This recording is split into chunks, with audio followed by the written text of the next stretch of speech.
Welcome to the Q Podcast. Q is about conversation. If we're really concerned about ending poverty, we've got to be more concerned about creating justice. Our cultural products as Christians need to both defy and resonate with the culture. But God's doing amazing things. His church is expanding. His church is growing. It's not what's the purpose of my life, it's what is the purpose that's been assigned. Stay curious, think well, advance good. This is Q. Welcome to the Q Podcast. I'm Gabe Lyons, and today you are going to get to hear what was our final concluding talk of our conversation on race and repair. If you're not familiar, our Q session, we hosted 10 talks, all dealing with this topic that so many of us are concerned about and care about. But the better informed we are, the more educated we are, the better we're going to know how to respond. And so we didn't want to just make it a conversation about race. We wanted to make it about how do we restore? How do we renew? How do we reconcile? How do we repair? How does God want us to move forward? And so the stories that took place over these 10 talks, both in understanding history, understanding terms like systemic racism and white privilege, and a lot of these terms that get thrown around, even the idea of critical race theory, what is that? We were able to talk about that and have conversation about it, and even people maybe having different viewpoints on it, but we were able to talk about it. But then we were able to hear stories of how people are repairing.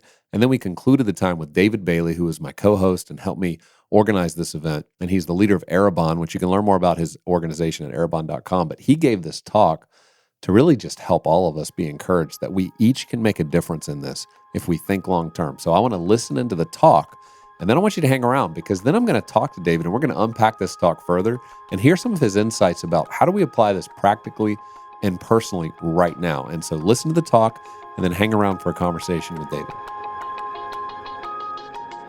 The question of where do we go from here, or what do we do, is a question I've actually have received a lot over the last few weeks as we've been experiencing significant challenges. And I heard somebody said that Joe Saxton, I'm going to credit this to her, and if she didn't say it, we'll just say Billy Graham so that we can take it seriously. But, it says like, hey, we're responding to a moment, but what we really need to do is be preparing for a marathon.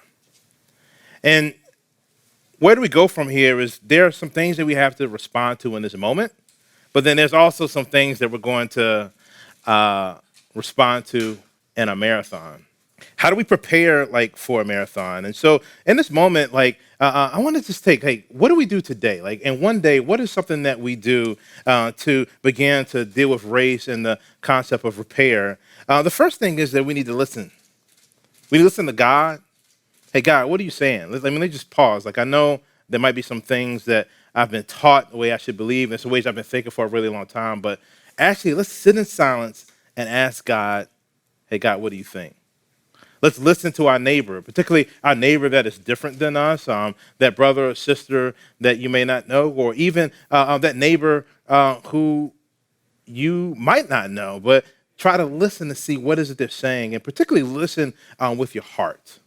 There's a lot of pain going on, and particularly in this area, there'll be feelings of fear, grief, anger, and shame, but we got to listen.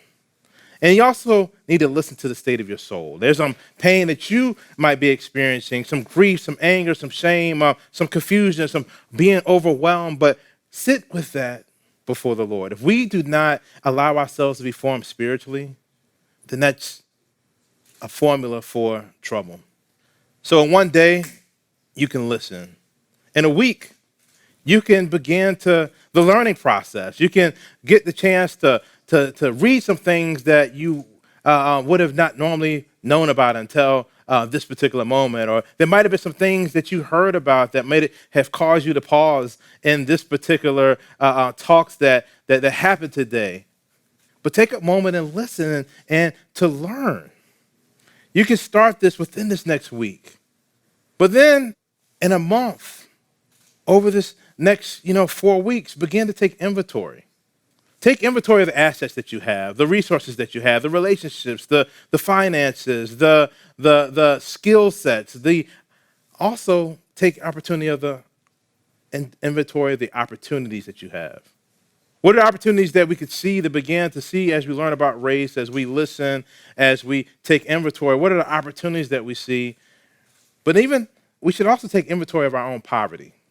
Like, what's the poverty that you have? There might be a poverty of relationships that if this is the first time that you've heard this, or you might have a person of color that you've been in a relationship with, but they never like shared this before or never shared this pain. Like, you might want to take inventory of like, why might that be the case? And what are some areas that I'm absent? And I think this is really important for white brothers and sisters to begin to think about what is your poverty because of the fact that you haven't been in this conversation. So this is some things that we could do in that moment, whether it's today, this is week, or this month. But then how do you prepare for a marathon? You know, if you're just finding out about this work is a marathon. You just don't jump in and run a marathon. You got to prepare for a marathon. There are some things you have to do, and listening is a really important thing. Learning is a really important thing, and taking inventory is a really important activity to engage in. But over a year, what you want to do is begin to have some imagination of what does reconciling or repairing culture making look like. We're here today because of the culture that was made yesterday. So if we want to see something different tomorrow, we have to create new culture today. And so I want to encourage you to begin to think like, hey, as I am listening, as I'm learning, as I am taking inventory, what is God doing in my life to kind of help me to build something that could engage in some repairing? It might be a company. It might be a business. It might be your own family. But there is this concept that we can oftentimes overestimate what we can do in a tweet. We can oftentimes overestimate what we can do in a year, but we underestimate what we can do in 10 years. And so when you begin to prepare for this marathon, you want to think about, hey, if I start some reconciling culture making or some repairing in this area of race through culture making, what does it look like if I do a long obedience in the same direction for 10 years? I might not be able to organize a march. I might not be able to start a business, or I could start a business, or I could start a nonprofit, or I might not start a nonprofit. But whatever it is that God has given you, there is something that you can do to engage in the repair that is needed if you do it diligently, a long obedience in the same direction over 10 years. Take the time to listen. Take the time to learn. Take the time to do some inventory, begin to get in some reconciling culture making, and you want to start in a direction over the next year, but you want to see how do you do this over the course of 10 years, not only in your own personal life, but also in the life of your institution. You know, unfortunately, I'm going to have to embarrass this brother, but a person that really means a lot to this community is Andy Crouch. Andy Crouch and his wife, Catherine, you know, they are really amazing people. Andy is a author, a thinker, and he's a really smart, sharp guy. I believe he went to Harvard. I mean, you know, he's a sharp guy. His wife is a scientist. So if you're a scientist in my mind, you definitely are like the sharpest person in the room. And when you meet Catherine, she really is. And I was reflecting on this. In 2011, I met Andy Crouch. I met him in my neighborhood. I met him being a person who diligently was like serving in my community, and he was doing some investigation to do a journalism project called This Is Our City back when he was working for Christianity Today. I was just steadily working, and he noticed that, hey, this guy didn't go to Harvard. This guy has been serving in his community, doing some really interesting things, and he had an idea. You know what? This brother kind of needs to be in this place of influence of like maybe coming to the Q to kind of speak into some of the things that's going on, or, you know, we need to hear his story. And he realized that he wasn't using the same criteria that he learned from his kind of white, cultural, normal spaces of success. I asked Andy, as I got a chance to know him, he's become a good friend over the years, like, hey, what happened? He spent some time as a musician apprenticing in the black church, but then his faith also got shaped by the black church. But then as I got a chance to know Catherine, I mean, she spent time living in John Perkins' community, and so she spent time being mentored by a person of color and engaging in this particular area. And so they began to have as they listened to God, to their neighbor, and to the state of their souls, they began to form some practices to say like, hey, I'm going to take inventory of what's going on. I'm going to spend some more time learning. But they said like, hey, we're going to do some things over a course of many years. not so that we could save the world, but so that we could be transformed ourselves. You know, Andy gave an invitation for a relationship that was different than another type of invitation that I received around that same time of the year when I met somebody, and it's a pretty predominant ministry, and they gave an invitation that, hey, we like what you're doing in your community. We will find you money to go to seminary, pay for everything. In essence, it became like an indoctrination type of offer, that we only receive you this stuff if you kind of come into our community, and after you come into the community, go through this indoctrination, then you can kind of have keys to our kingdom. You can have access to all these things. And one invitation was an invitation of partnership and rebuilding. Another was an invitation of colonialism. It didn't matter like what I was doing in the community and how I would be extracted from the community, because that particular white community had the right doctrine and had the right, all the quote, quote things. But yet, what Andy and Catherine did is that their invitation was like, hey, I want to be in relationship with you. I want to, I see what you're doing in your community, and I think that there's some things that we can benefit in our community, but I still want you to be incarnationally placed in our community. And one of the ways that they not only repair what's going on in society, but within their own heart, is that 50% of their giving goes to ministries led by people of color. One, because they know, hey, things are really broken. And as white people at a certain socioeconomic space, we are going to get more opportunities to give to people who look like us and think like us. We're going to understand these ministries. And so it's a lot easier to give to these ministries that are like us. And so unless we put some kind of rule in place, we're just going to do the natural thing that our culture is going to naturally have us to go towards. And so maybe what we could do is we can engage in some repair.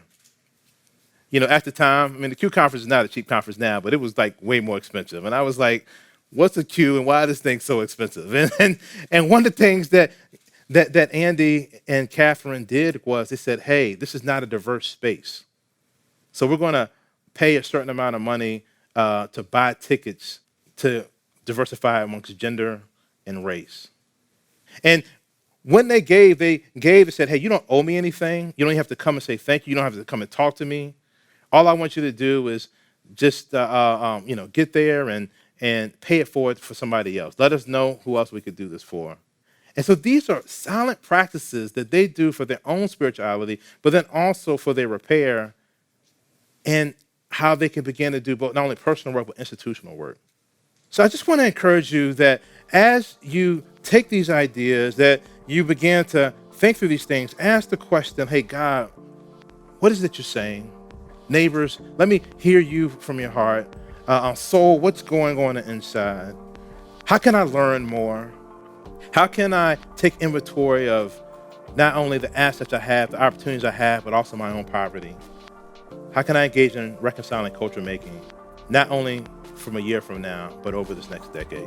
Thank you very much. David, thank you so much for being with us to just follow up on what an amazing talk and a way to really conclude 2 hours of conversations that can feel really overwhelming. I think all of us right now in this moment want to do something that's reparative, that's restoring, that's reconciling.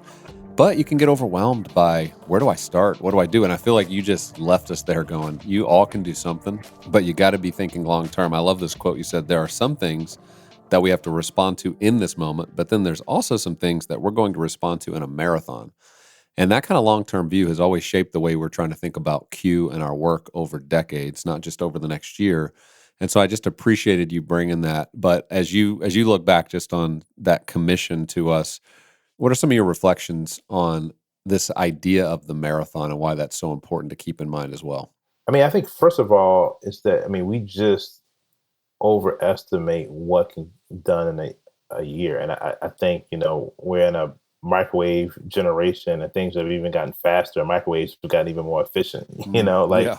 And so we're just so used to like stuff happening quickly. But, when you think about the NAACP, they got started in 1909 with W. Du Bois, James Weldon Johnson, some Jewish brothers and sisters and some white brothers and sisters. They started in 1909, but it wasn't until 1954, the Brown versus Board of Education case happened. That was 45 years of working on a strategy, and even back in 1909, they were like trying to do equality, police brutality, anti-lynching.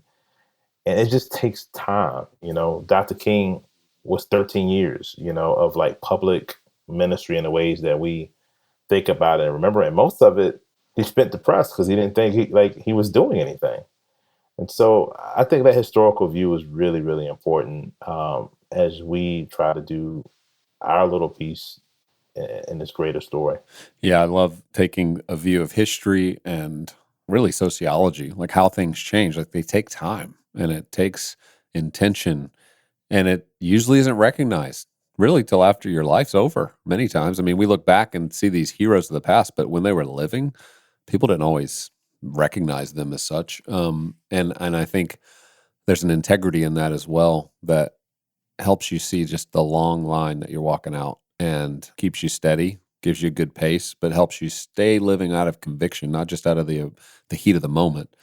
And I love that about you and your life. And I just kind of want to go back to part of, why we're even having this conversation today was when you and I became friends. This conversation around race was not something that I really knew how to explore. And God brought you into my life through our mutual friend, Andy Crouch, that you shared about, just now in this talk. But when we began our relationship, I mean, I just remember sitting with you and learning and you mentoring me in an area, in a subject matter, in a history that I really hadn't heard, and how grateful I was for that. And that's one of the things I know that you challenge us to think about is this idea of having mentors, and for white people and leaders like myself to have people of color who are mentoring us. Why do you believe that's an important part of how we're moving forward now in relationship and as a society? Why we need to have more conversations like that?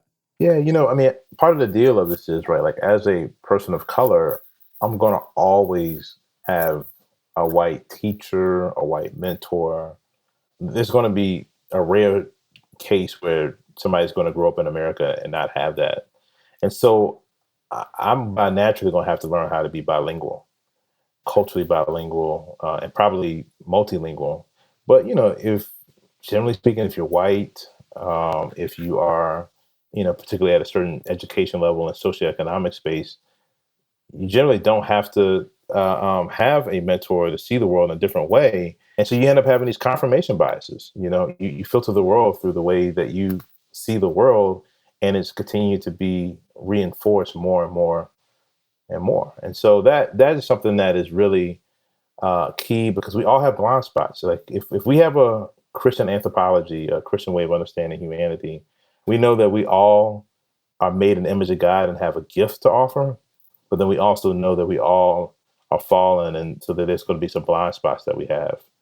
And sometimes it can be hard if you're part of majority culture to see your own blind spots, unless there is somebody who is different than you, but not even like as a person that's under you in authority, not a person that's even just like beside you, but even like having somebody who say, hey, I'm going to like acknowledge that I don't know a thing.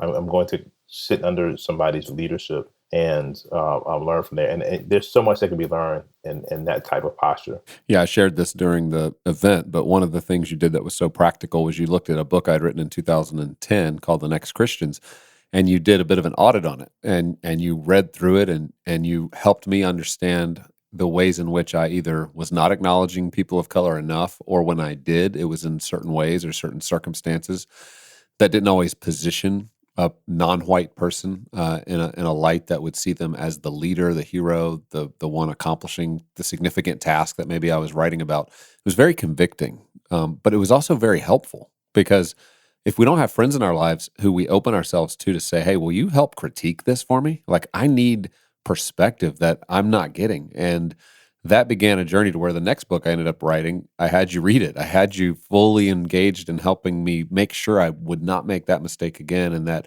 I had grown. And I think over those years, I'd grown to where it was just more natural for me to think in a different way. And so for all of us to just acknowledge we need this. We need this from our friends. We need to be vulnerable. We need to open ourselves up and let people know where we're not understanding things. It's really helpful. So David, just jumping in, even Michael Jordan and Serena Williams and Tiger Woods have a coach.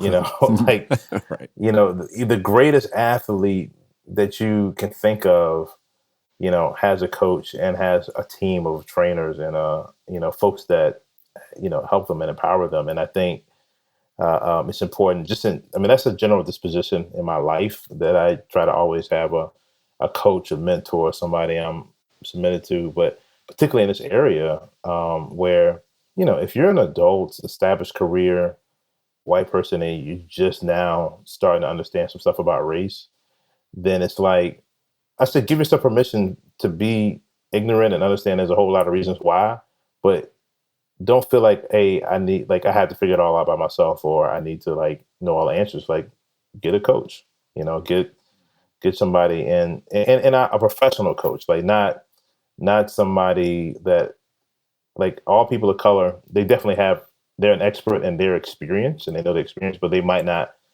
have the skill sets to do this type of work. Like, this is a different type of skill set, you know? I would just think about that. Like, you might know somebody that had ran a business and knows a few things about contracts, but you actually hire a lawyer when you actually need legal advice.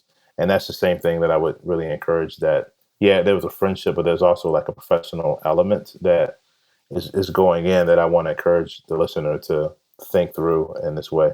Yeah, that's good. And I love the analogy to athletics, because we can easily see that. If you want to be skilled and you want to grow, you're going to have people pushing you, helping you think, giving you new perspectives. You don't always have to accept every single thing the person's telling you to do, but when you submit into that, you really are able to grow. Now, this event that we did together, Race and Repair, which we've just received such great feedback on, because number one, you helped me put it together and helped us as we process together, like, what do we need to hear here? What are the stories we need to hear? What are the stories of hope, you know, and how we're going to move forward?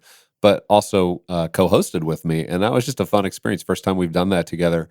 And I'm wondering, as you were hearing some of those talks, as I was for the first time, what were some things that stood out to you? What were the things that you just thought, man, that was impactful? And for those who might be listening and maybe they haven't heard one of these talks, you would say, hey, I'd go back and listen to this one and that one, because for me, those were really unique and helpful for the moment that we're in. You know, I think, man, I got three. So one is, I think Anthony's is really great, because Anthony spells out, like, how did we get here?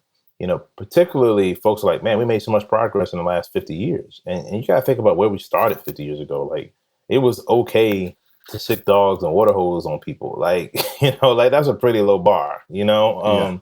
And so, you know, having to be able to be like, here are the things over the last 50, and what happened 50 years ago is that we changed laws, and those laws kind of created a culture where it's not okay to be overtly racist. But what Anthony did a great job of doing is helping to understand the economic and political implications and how that has created things culturally that is really key to that's a good foundation building block. Well, just we've talked about this before, but when people understand the history, and that's one of the greatest challenges right now, is people not understanding what's been going on, not understanding the effect of segregation or Jim Crow laws, and you know how these redlining, all these different facts that are just absolute facts. But if you've never heard them, you may not understand the effect that they've had. And when people start to hear the history, and they're generally good people of goodwill, right, that want to be good neighbors, that want to help, that tends to break the heart and help people start to open up and go, okay, I'm starting to understand why we are in the position that we're in. So yeah, Anthony's talk that kicked off the event was a great 9-minute talk to give us a sense of that history. What else?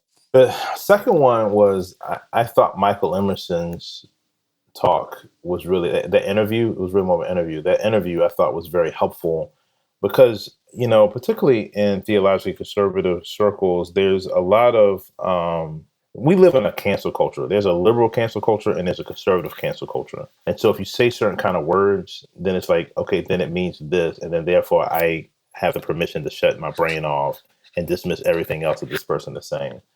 And there's, you know, liberals and conservatives tend to be mirrors of each other. They're just talking about different things. And here's the thing, like if you're Christian, this is the thing I'm always going to challenge you. I'm not, you know, if you're conservative Christian, progressive Christian, liberal Christian, I'm going to say the word Christian should mean something. It should mean something that's different than what your secular counterpart students of whatever however you categorize yourself. And one of the things that Michael Emerson does really, really well is like define things like critical race theory, and even just define what some of these things are and where is it proper place. And the reason why is because if you're Christian, you got to be a discerner of truth, and you have to like search for truth, no matter where it comes from, and not just dismiss things because this is a trigger word, And so I just felt like I can't remember all the details of the things that he talked about, but I remember that was one of the things that stood out that I thought was very helpful. That he defined a lot of terms. He spent his whole career studying this stuff, and these are real evidence, research-based things that you could take to the bank. Yeah, I've used his talk a lot with people who are trying to understand this term systemic racism, and there can be this debate about whether it's really systemic, whether it's just individuals and individual sin. How does it get involved in systems? Is it really legalized, or is this just sinful people working it out? And I think he helped us understand that a little bit better, give people some real tangible examples of how does this play out, even if it's driven by sin. How does it start to show up in systems and policies? And maybe it's not in the law of the land right now, but it shows up in corporate policies, behavior, things like that. And that was helpful. I think the other piece that he did talk to is critical theory. And for those following this discussion and Christians who've been, trying to delve into what is the solution to this? How are we going to move forward? And that's where we tried to go in this conversation with Race and Repair.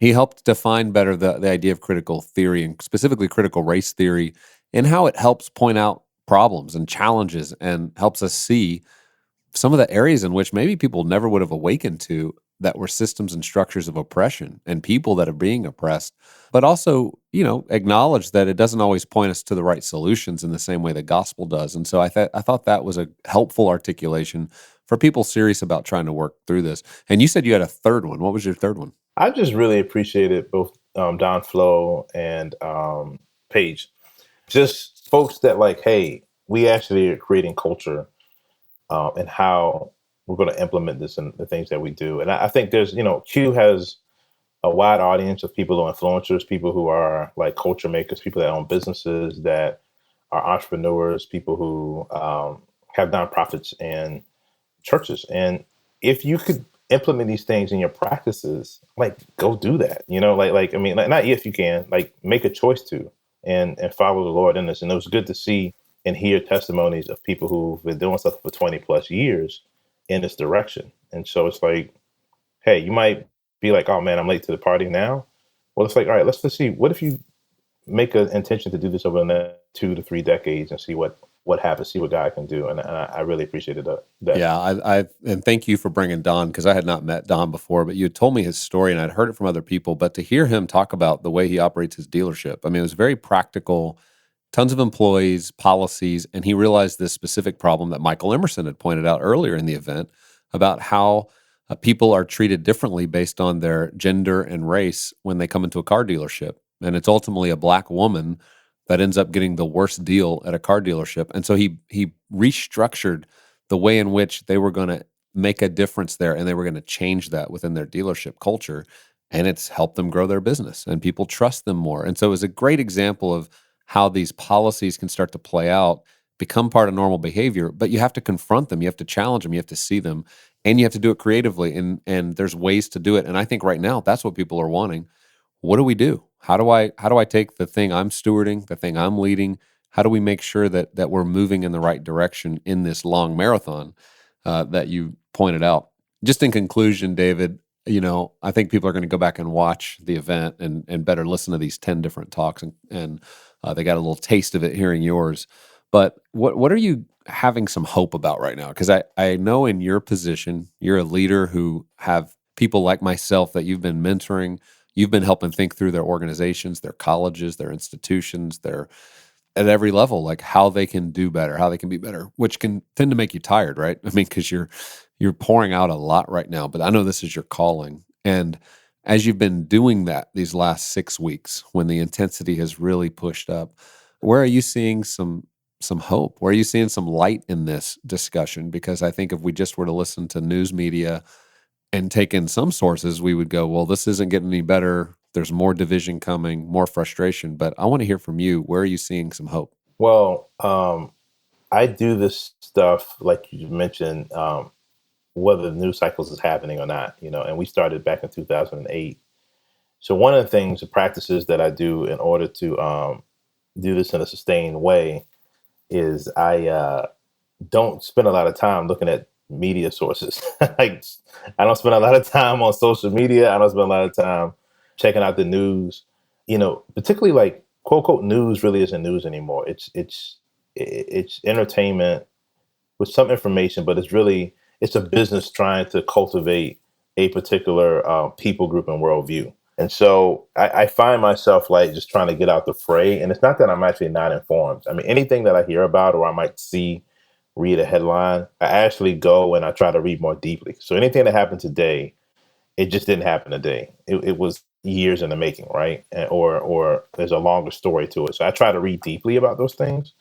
And but I find that my soul is a lot healthier and my view of humanity is a lot better when I don't spend time on the media. So I want to give people some advice on this. So I tend to be a little more hopeful because I'm not in this kind of like omniscient type of understanding of what all is going on in the world, and it tends to be all of what bad is going on in the world.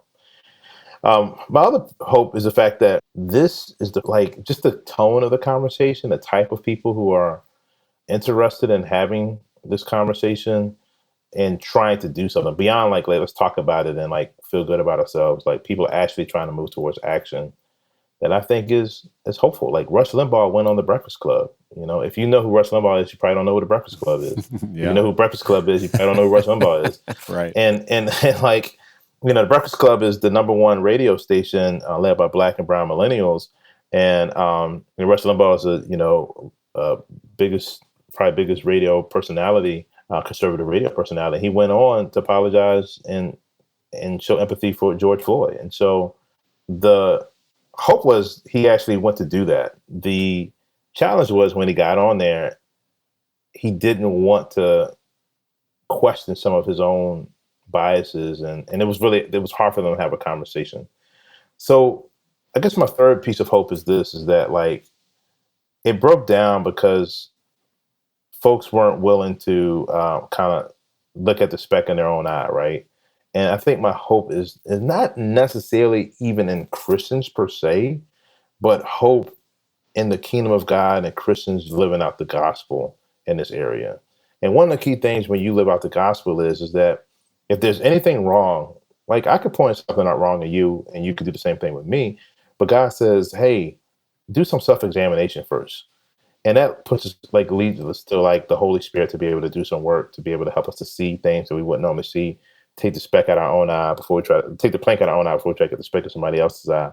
And when we take the plank out of our own eye, we get a chance to see some things that might be blinding us. And so I really do have hope in the Holy Spirit in this moment that the Spirit is actually bringing the proper conviction that's helping us to see the things that we need to see. That the one of the things that Jesus spent a lot of time doing was healing blindness and healing leprosy. And so, I can't remember who I picked up the hearing blindness from, but like it gives you eyes to see things you wouldn't normally see. But Alexia Salvatierra talks about healing from leprosy. The disease of leprosy, it numbs your feeling. And one of the things that she points out, she says that the numbing your feelings, your senses, you end up, the danger in that is that when something is painful, you end up hitting it, you bleed, and you end up like having different parts of the body that end up suffering and breaking up. And she says, like, in the body of Christ in America, we've been dealing with the disease of leprosy, and there are parts of our body that are hurting, and we don't have the feelings to realize that folks are suffering in other parts of the body of Christ. And I think this is what Ahmaud Arbery, Breonna Taylor, George Floyd, it's helped us to feel. And when we feel something, God has given these gifts to help us to get our attention to say, okay, what should we do about this? Because we have members of our body that are hurting. So I have hope in what the Lord is doing in that area. Well, David, thank you. I think this advice, so personal, so specific to how we look inward and we repent and we confess as we move forward towards any type of reformation and restoring and repair. combined with your talk. That just gave us some really practical examples of how Andy did that in your life, how each of us can think long-term about this. Is just going to help a lot of people. So thank you so much for your investment since 2008 in this conversation.